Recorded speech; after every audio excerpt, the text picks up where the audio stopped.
Señor. Amén. Don Freddy, Buenos días, Evo. sigue agitada la Lo de Venezuela, ¿eh? política internacional con lo de Venezuela. Veo que Estados Unidos ha dado un cambio, ha escalado su discurso en contra del régimen de Nicolás Maduro. Por lo menos desde el Departamento de Estado, un responsable del área de la región ha dicho que tienen pruebas contundentes de que hubo fraude. Y él no ha presentado las actas. Dice que la tiene, pero... Sí, que unas actas que tiene la oposición venezolana y que la ha colgado en una página web demuestran que es así. El señor,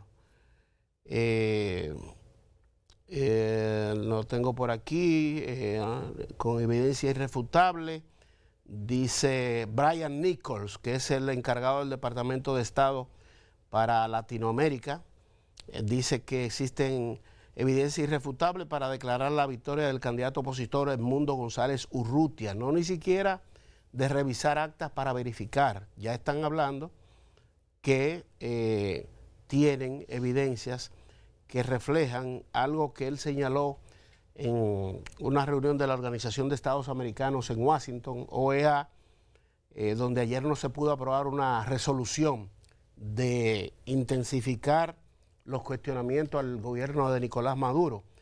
Dice el diplomático norteamericano que las actas electorales que ha colocado la oposición en una página web señalan que con el 81% de los documentos demuestran que González Urrutia venció al presidente Nicolás Maduro por casi 4 millones de votos de diferencia. Wow. Dice, esto no es una proyección, incluso si Maduro gana el 100% de los votos en menos del 20% de actas que quedan por publicar, no podría sobrepasar a González.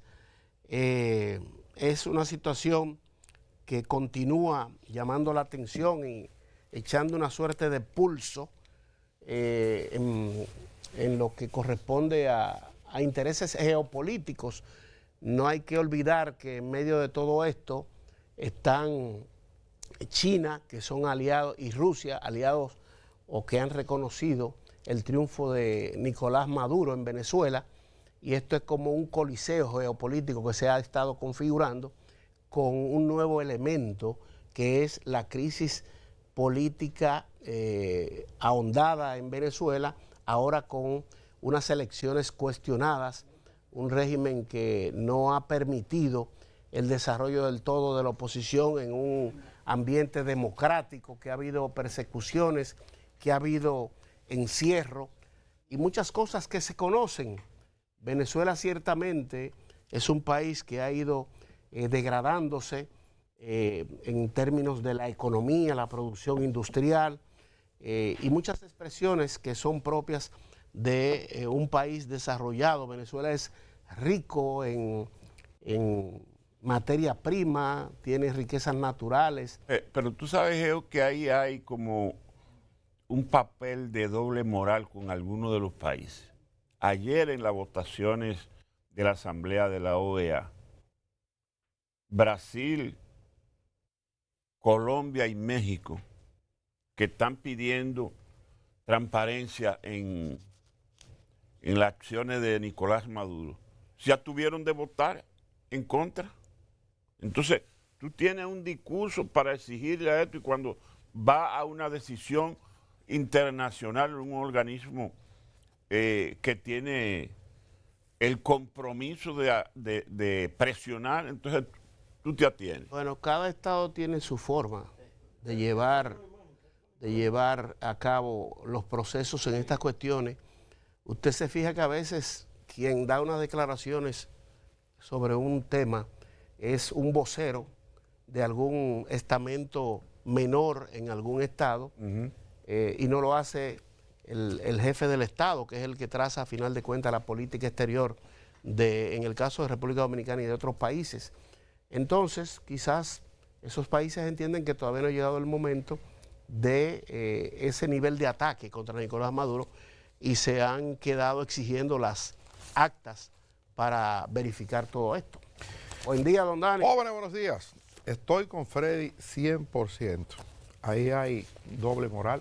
Sí, No sí. es posible, por ejemplo, que el presidente Lula coincida con el presidente Biden, uno de Brasil, otro de los Estados Unidos, en el sentido de pedir la publicación de las actas para verificar si ciertamente el régimen de Maduro ha ganado o ha perdido las elecciones en la República Bolivariana de Venezuela, y cuando haya que votar en el día de ayer en el seno de la OEA, entonces Brasil esté dentro de los 3 países que no votó, razón por la cual no se pudo aprobar la resolución de condena y de solicitud para que Venezuela publique las actas, que es donde está el conflicto. Venezuela no ha querido publicar las actas que validen el proceso electoral. El Consejo Nacional Electoral, que se ha evidenciado como un sello gomígrafo del régimen, no ha querido mostrar las actas y sencillamente dio a conocer el resultado del 80% de la votación global.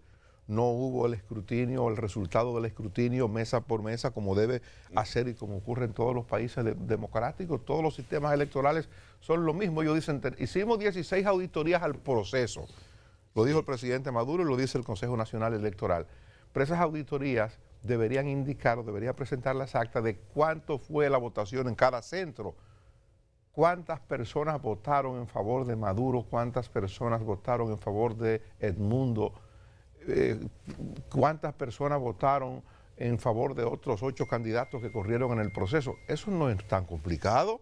Eso se hace en todos los países del mundo. Claro. Se ha hecho en República Dominicana cuando piden reconteo, se ha hecho en República Dominicana y en cualquier parte democrática cuando hay un reclamo frente a la autoridad electoral por alguna duda o alguna queja de los candidatos o de los partidos que corren en los procesos. Eso no es nada raro. Entonces, lo que ha despertado sospecha y lo que ha convencido a buena parte del mundo de que Venezuela quiere no desconocer la voluntad popular o quiere desconocer la voluntad popular es eso, esa negativa. Claro que hay doble moral, Freddy, como usted plantea. Yo ayer no entendí, digo, pero por Dios.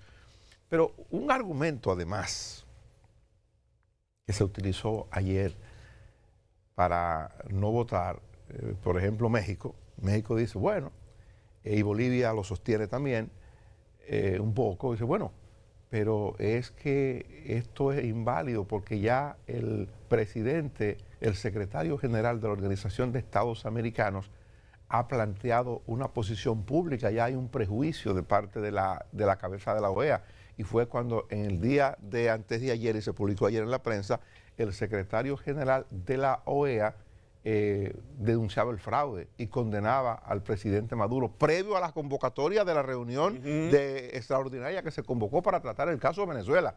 Ya el señor secretario general Almagro de la OEA había fijado una posición. Entonces algunos de los países que se abstuvieron de votar decían que lo hacían porque el presidente ya había fijado una posición. Y de hecho, cuando ayer no se pudo lograr la votación para exigir a Venezuela la renuncia o la entrega del poder al candidato que habría ganado, entonces lo que hace el presidente de la OEA o el secretario general de la OEA, el señor Almagro, es que dice que van a imputar al presidente Maduro y que van a solicitar a la Corte Internacional una condena para que dicte una captura, una prisión contra el presidente Maduro.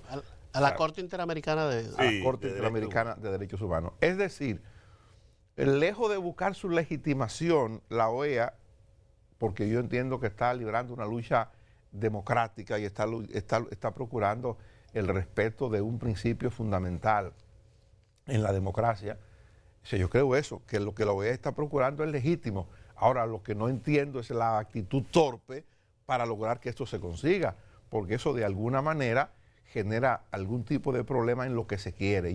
Para mí, Brasil iba a votar junto con los que han pedido transparencia en el proceso, junto con los que han pedido que se respete la voluntad popular y frente a los que piden que el gobierno de Maduro se obligue a la presentación de las actas de votación para poder determinar quién ganó realmente las elecciones en Venezuela. Parece ser que estamos en un escenario de deshumanización de política exterior de los estados y sobre todo estados con muchos intereses por su dimensión geográfica, por la cantidad de riqueza que tienen, por la capacidad armamentística y por muchas otras cosas que lo colocan como actores fundamentales de política internacional y en la geopolítica. Uno tiene que verlo todo esto. ¿Qué es Brasil y por qué Brasil toma esa decisión de en la OEA no apoyar esa resolución mientras horas antes se había incluso dialogado por teléfono con el presidente de Estados Unidos, Joe Biden? Bueno, Brasil es miembro de un grupo llamado los BRICS: Brasil, Rusia, India, China, Sudáfrica y algunos otros estados que se han adherido a ese grupo, que se entiende que es una respuesta al orden en Occidente, al orden en los términos de la economía y de otras cosas importantes. Entonces, no hay que olvidar que China y Rusia, que pertenecen a ese grupo denominado los BRICS, tienen una posición diferente a Brasil en cuanto a que apoyaron a Nicolás Maduro, mientras Brasil pide que el presidente Ignacio Lula da Silva pide que se entreguen o se muestren las actas para ver el proceso. Entonces, es una división del todo de esos grupos con intereses muy particulares, cada uno de ellos, esos países. Pues pienso que no. Ahí hay detalles también, hay detalles. Es cierto que Lula ha manifestado y se ha expresado como moderado dentro de esta nueva izquierda que se autodenominan en América, Colombia, el caso de Petro, que es el presidente de Colombia, el caso también de Boris en Chile. Entonces, hay una situación un poco rara, porque ahí pudiéramos decir, como acá en República Dominicana, están ligados macos con cacata, porque Milei de Argentina, que no es nada de izquierda, ¿verdad? No. Que tiene una posición, coincide con esos países que son de derecha, que son de izquierda. Entonces, hay como un mejurje, una mezcla variopinta, diferentes, que uno dice, caramba, ¿y qué es lo que está pasando? A fin de cuentas, entrampada Venezuela, la nación venezolana, y la misma expresión de migración, de dispersión de la nación venezolana, con millones de venezolanos fuera de su territorio por los motivos de la misma crisis política que ha derivado en crisis económica, crisis social, inestabilidad en todos los órdenes, disminución de la productividad, desempleo, devaluación de su moneda. Todas esas cosas pues han empujado y han tirado a otros litorales fuera de su territorio a los venezolanos.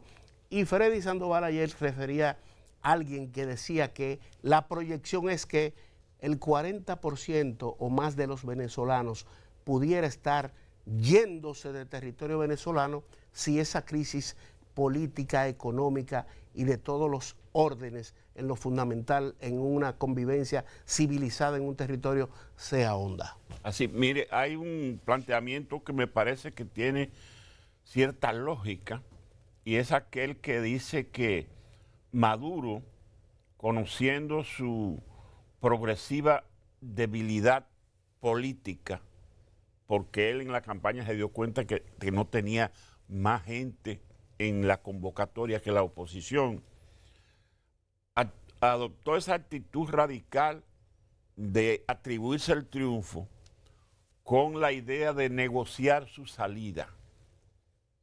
De irse para Cuba, para China, para Rusia. Bueno, en Cuba él tiene buenos amigos. ¿Y en Rusia? Repita eso. O sea que el planteamiento que dice que Maduro, conociendo que él tenía una debilidad progresiva y que iba camino al colapso, hizo una posición radical de que ganó para poder negociar su salida del país. ¿Y de dónde se desprende eso? Bueno, en el sentido de que... No, pero digo, el análisis, el enfoque, ¿de dónde viene? O sea, el planteamiento pudiera tener lógica, ¿verdad? Pero digo... Lo escribió alguien hoy en uno de los periódicos y yo me lució interesante. Pero tendrían que irse cuántos con Maduro. Porque sería... una camarilla. Porque todo lo que están en el poder, yo creo que esa gente no saldría así tan fácil, Freddy. Eso no es fácil. Mira, el que conoce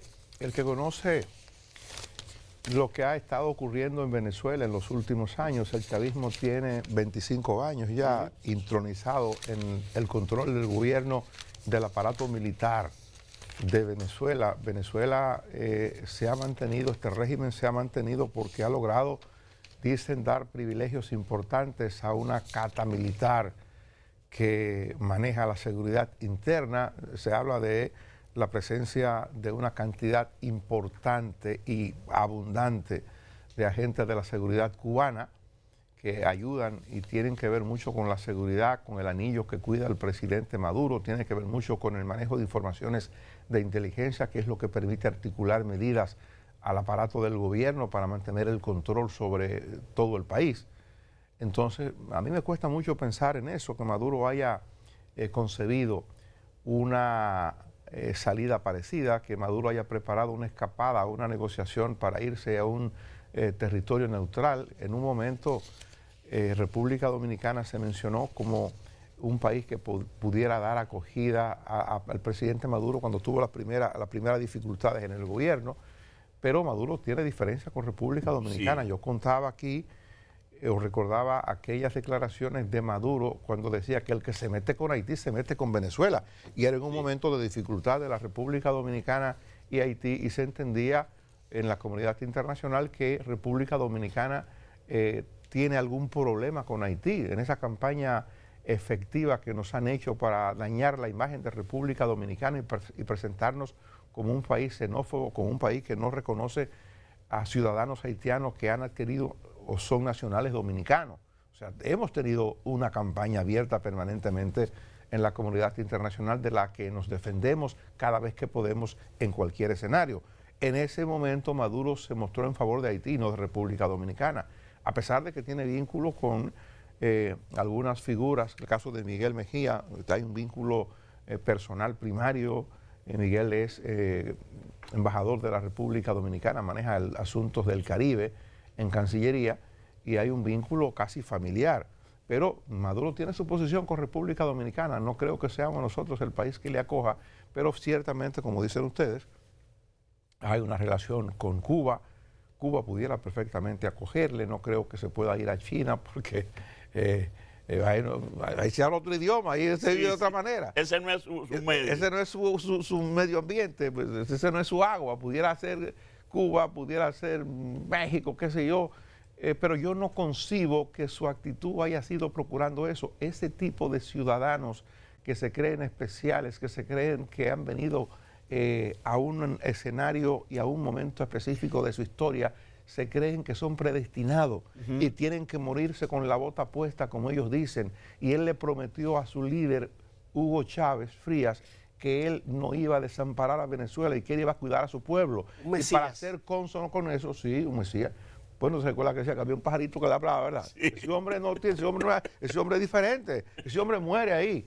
Ese hombre sale de ahí, en mi opinión, y puedo estar equivocado, cuando un grupo de militares internamente se rebelen, le den un golpe de Estado o le eliminen físicamente. Es la visión que tengo de la salida al tema de Venezuela. O pudiera ser que él decida convocar elecciones nuevamente en atención al clamor internacional, pero él no cree en el clamor internacional porque él ha desarrollado la teoría, la tesis, y la repite cada vez que puede, que hay un complot internacional contra Venezuela. Sí. Y ese complot internacional le lleva a deducir que cuando se plantea lo de convocar elecciones, se plantea porque el complot ha ido triunfando y quieren obligar a Venezuela a ceñirse a lo que la comunidad internacional quiere, y esa comunidad internacional está maleada y procura lo que no le conviene a Venezuela. En la visión de Chávez, ayer hablaba de eso. Yo le he tenido que dedicar más tiempo del que puedo, del que debo, a ver la posición del oficialismo para uno poder estar equilibrado en esto, ¿verdad? O intentar el equilibrio, porque yo creo, como cree el mundo, que Maduro perdió las elecciones. Es lo que creo al día de hoy. Es de lo que estoy convencido. Pero para ser responsable frente a este oficio que nos toca, también tengo que ver la versión del oficialismo, y ellos están internamente manejando la tesis de que hay ese complot internacional. Por eso descarto la posibilidad de que él quiera aceptar la Ese es un convocatoria a nuevas argumento elecciones. que ni él mismo se lo cree. A mí me da que las estadísticas que ha presentado el gobierno de Maduro y con él el Consejo Nacional Electoral, de que ganaron 51 puntos poco a los 40 y pico, es como decir, mira, sabemos que hay una situación que se manifiesta en las calles de gran cantidad de personas que no quieren el gobierno. Entonces, debemos mostrar unos números que vayan un poco parejos, porque es tanto la expresión de rechazo que no podemos mostrar 60-40, no podemos mostrar 70-30. Entonces debemos hacer unos números más o menos que puedan justificarse, pero yo me pregunto, caramba, con todo lo que significa el poder de 25 años continuo en el poder, en el gobierno, solo con la intermitencia de aquel efímero golpe de Estado y gobierno transitorio muy breve que encabezó contra Hugo Chávez el señor Carmona, que dirigía a los empresarios en Venezuela. 25 años en el gobierno echan raíces muy profundas, y para usted haber obtenido apenas un 51% de votos, usted tiene que revisarse y decir, caramba, ni siquiera en unas elecciones arregladas, ajustadas, como un saco a la medida, hemos podido obtener una votación que diga a la oposición, ustedes no tienen la razón. Miren la cantidad de votos de diferencia que tenemos. Óyeme, 700,000 votos apenas en una nación que tenía para votar, ¿cuántos millones, Dani? 21 millones. 21.700.000 votos apenas de diferencia para decir que ganaron y que van a continuar en el poder. De verdad que, no sé, algo raro ahí pasa. Ayer se materializó el cierre de los vuelos República Dominicana-Venezuela. Ocurrió también con Panamá, dos destinos importantes, sobre todo el de Panamá, por lo que Panamá significa en su ubicación y a través de una línea aérea fundamental para esta parte del mundo, que es Copa. Ayer se materializó 8 de la noche, era el plazo que se había dado y eso se cumplió ayer. Eso va a generar dificultades mayores y va a provocar en Venezuela una crisis en términos de suministro de productos básicos o productos que son que se importa a Venezuela. Una de las crisis que había vivido Venezuela hace cerca de un año era un desabastecimiento general, hasta en papel sanitario, toallas sanitarias, alimentos. La información que venían desde allá eran las góndolas de los supermercados totalmente vacías. Y eso genera dificultad, genera incomodidad, producto del bloqueo que se había dispuesto contra Venezuela. Eso había sido superado en los últimos tiempos, hace meses que eso se estaba superando, sobre todo en Caracas, y ya se veía que la normalidad volvía a las tiendas, a las grandes tiendas, a los centros comerciales de allá, pero con esto que ha ocurrido no hay duda de que se afecta el turismo, como dice uno de los diarios hoy, se afecta la actividad del comercio, se afecta el suministro normal, la cadena de distribución que le permite a los venezolanos, a los que están o a los que están en Venezuela, aún no siendo venezolanos, tener tema de escasez, dificultades para adquirir algunos bienes y servicios. Eso ya se va a notar en los próximos días, al margen de lo que ocurra, porque la suspensión de vuelo está cortar relaciones comerciales, cortar relaciones diplomáticas con los países con los que hace negocio Venezuela, se va a sentir de inmediato, y eso lo veremos, y eso va a implicar que la población a lo interno ejerza presión contra el gobierno, que tengo la impresión de que el gobierno se va a mantener hasta que se produzca eso que yo he dicho. No veo que este hombre se quiera abocar a una salida pacífica, no veo que, no sé si la oposición contempla algunos planes distintos a los que está alentando, y es la movilización interna, es la movilización popular para que la población desafíe al gobierno, y el gobierno entonces, intentando volver al orden, va a usar la fuerza y va a terminar ya, como yo decía esta semana, configurándose de manera abierta y total una dictadura, que es lo que puede ocurrir en los próximos días, semanas o meses en Venezuela. Quiera Dios que no lleguemos ahí, porque para llegar ahí habría que pasar por matar a muchas personas. Ayer se hablaba del apresamiento y esta información la daba el gobierno. El gobierno de Maduro decía que habían apresadas en el día de ayer sobre 1.400 personas. Había ciento y algo antes de ayer, y ayer había 1.400 personas y el gobierno sigue cerrando el cerco para evitar que la población se manifieste en las calles. A partir de eso digo, habrá más muertos, habrá más presos, habrá más heridos y habrá una represión mayor que la que se ha sentido.